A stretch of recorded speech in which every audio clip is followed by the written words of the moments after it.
Bienvenue dans Design Plus pour ce nouvel épisode. Toutes les organisations publiques ou privées se posent tôt ou tard la question de son futur et comment s'y prendre pour envisager l'avenir. En 2021, j'ai participé à distance à un atelier de design fiction sur comment améliorer le travail post-Covid. Le sujet était très intéressant, mais je voulais surtout vous parler de la méthode qui avait été employée, le design fiction. Dans cet épisode, nous allons voir ensemble qu'est-ce que le design fiction, depuis quand ça existe, pourquoi le mettre en place, dans quel cas l'utiliser, pourquoi c'est important de l'utiliser, comment le mettre en place, les méthodes, mais aussi les inconvénients. Et à la fin, je vous donne mon avis. Je pense que le design doit être au service des utilisateurs tout en rapprochant les marques de leur public. Je suis Laurent Galen, designer d'expérience depuis plus de 10 ans, spécialisé dans le design d'applications mobiles. Avec Design Plus, je vous propose d'aller à la rencontre des designers français UX et UI qui partageront leurs expériences, leurs passions, leur inspiration. Dans un épisode précédent, j'ai remercié tous les auditeurs et auditrices du podcast. Maintenant, je voudrais remercier aussi tous les designers qui sont passés dans Design Plus et qui ont permis de faire grandir ce podcast. Alors, un grand merci à vous. Quelle définition peut-on donner au design fiction ? Eh bien, le design fiction porte aussi le nom de design spéculatif ou encore de design critique. C'est une démarche qui peut être mise en place dans une équipe design qui va consister à se projeter dans le futur ou bien à explorer le futur. Comme c'est écrit sur Wikipédia, ça peut être le futur probable, le futur possible, ou bien encore un futur complètement spéculatif.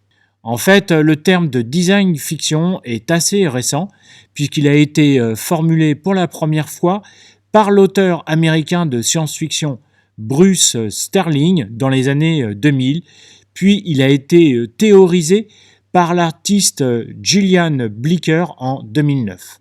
Le design fiction va donc faire appel au design, à la prospective et à la créativité. Et comme vous le constatez, le design fiction n'a pas du tout été créé par des designers. Et c'est aussi ça sa force. Alors à quoi ça sert ? Le design fiction consiste à étudier l'évolution future en créant des scénarios possibles pour ensuite les mettre en débat. Cette démarche de design vise à explorer et à apprécier les opportunités qui peuvent être présentes dans l'avenir. En s'y préparant, le design fiction permet de mieux anticiper les nouveaux comportements et de repenser les parcours utilisateurs d'aujourd'hui.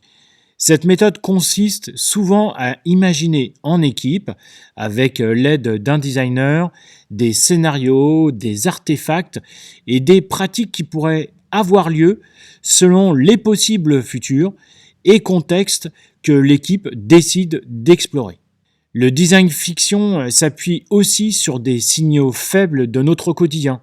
Ça peut être des innovations technologiques ou bien des tendances culturelles émergentes.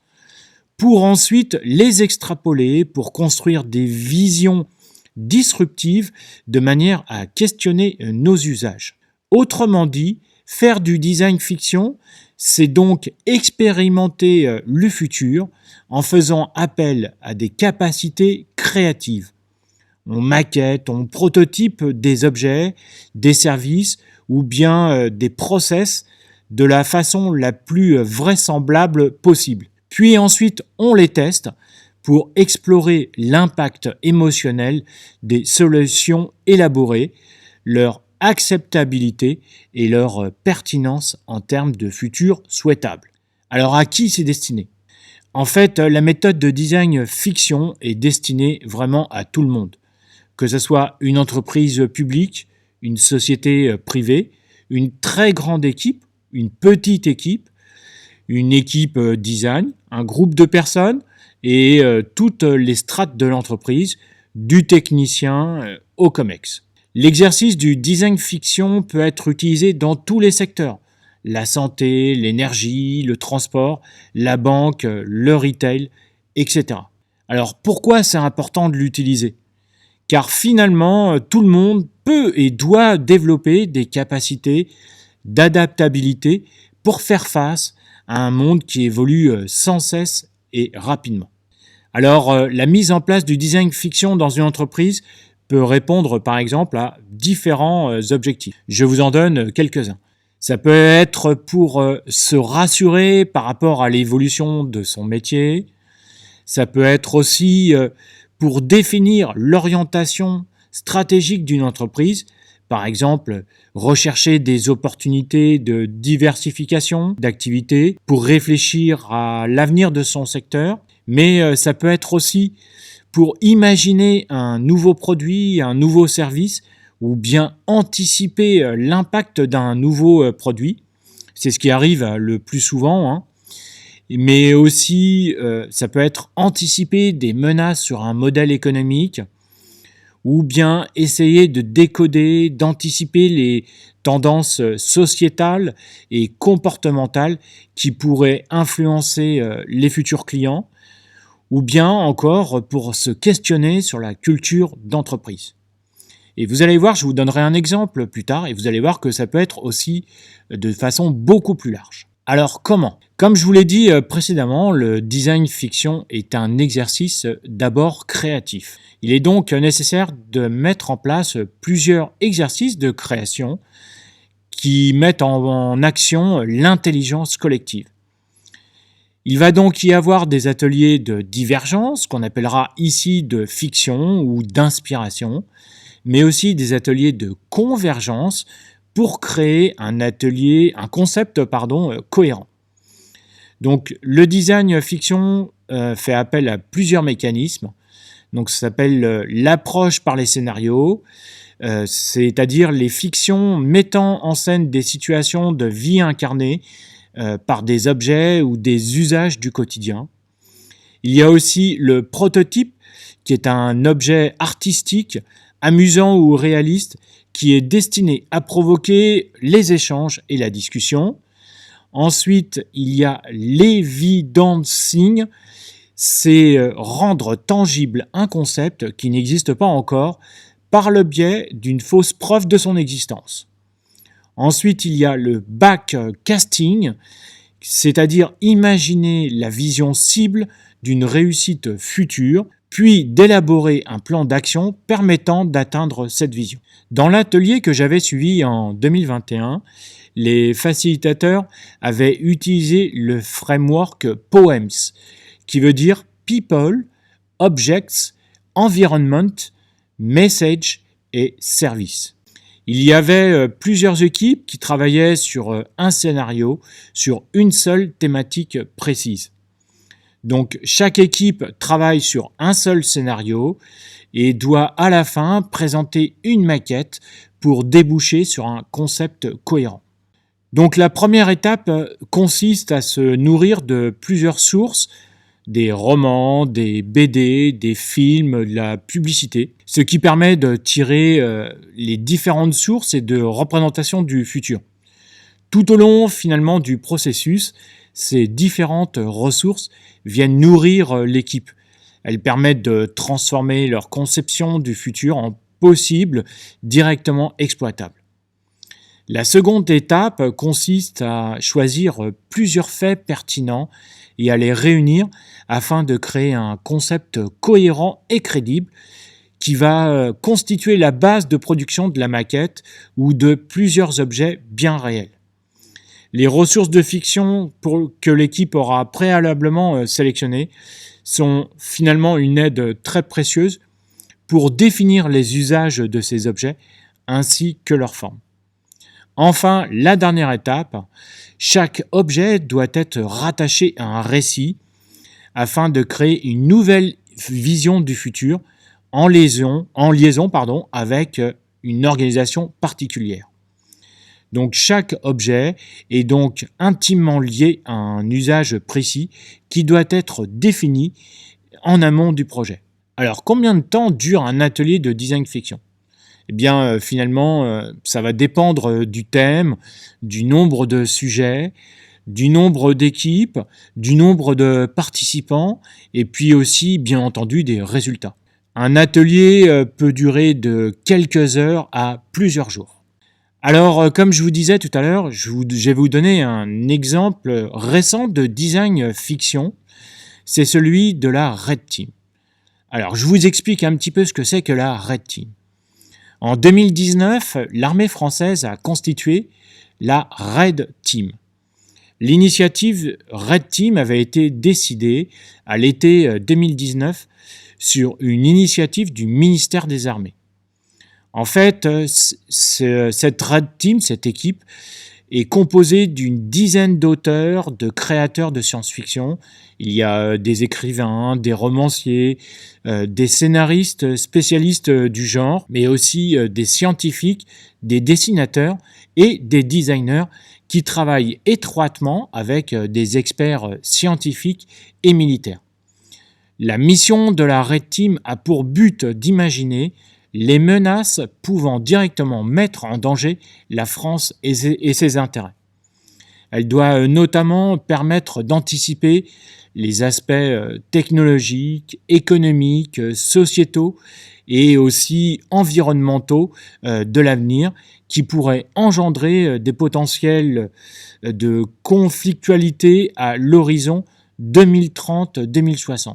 Et l'un des scénarios s'appelle Barbaresque 3.0, qui s'intéresse aux conséquences incontrôlées du transhumanisme. C'est-à-dire que des hackers piratent les implants neuronaux des soldats qui manœuvrent à distance des navires, ce qui entraîne une guerre en mer Méditerranée. Tout au long de cet épisode, je vous ai expliqué les avantages du design fiction. Et maintenant, je vais vous donner quelques limites. Le design fiction aborde un thème qui est l'innovation. Innover, c'est vraiment bien. Mais nous sommes aussi une espèce humaine et l'aversion au changement existe. Donc finalement, est-ce que l'innovation n'est pas juste un écran de fumée ? Deuxième limite, on peut se demander si le design fiction ne propose pas plutôt des réalités fantasmées. Et enfin, la troisième limite, si c'est mal utilisé, les ateliers de design fiction peuvent être des armes de manipulation pour servir soit le développement de certaines politiques ou de mettre en avant des idées ou des personnalités populistes ou bien encore de faire adhérer une population à des idées extrémistes.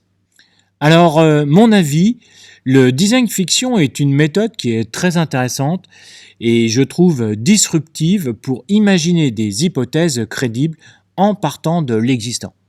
Ce que j'apprécie, c'est aussi le côté imaginatif et futur qui laisse vraiment libre cours à la créativité. Ce qui manque beaucoup, à mon avis, dans les équipes design d'aujourd'hui. Ce que je trouve intéressant aussi dans les ateliers de design fiction, c'est qu'ils permettent aussi de faire travailler l'imaginaire collectif, de provoquer les débats, d'échanger avec les gens, d'avoir aussi des points de vue différents, mais aussi de lutter contre l'immobilisme de la pensée et finalement de sortir de sa zone de confort. Enfin, la méthode du design fiction peut être appliquée dans quasiment tous les domaines économiques, comme je vous le disais précédemment, et elle va permettre aux entreprises de prendre de l'avance par rapport à leurs concurrents, d'anticiper l'avenir et leur développement futur. Merci beaucoup d'avoir écouté cet épisode et je vous dis à très bientôt sur Design Plus. Au revoir. Merci d'avoir écouté cet épisode de Design Plus jusqu'au bout. Maintenant, partagez cet épisode à 2 personnes autour de vous et mettez une note de 5 étoiles ou un pouce en l'air avec un commentaire sympa. Cela me permettra d'échanger avec vous et de faire monter mon podcast dans les classements. Je vous donne rendez-vous prochainement pour un nouvel épisode. N'oubliez pas de vous abonner à ce podcast. Vous pouvez suivre Design Plus sur Instagram, Design plus PLUS _podcast et sur LinkedIn, Design plus le podcast.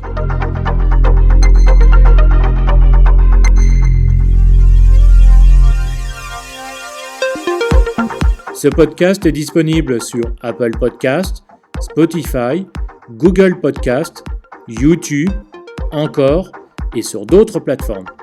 Retrouvez la liste complète dans la description de chaque épisode.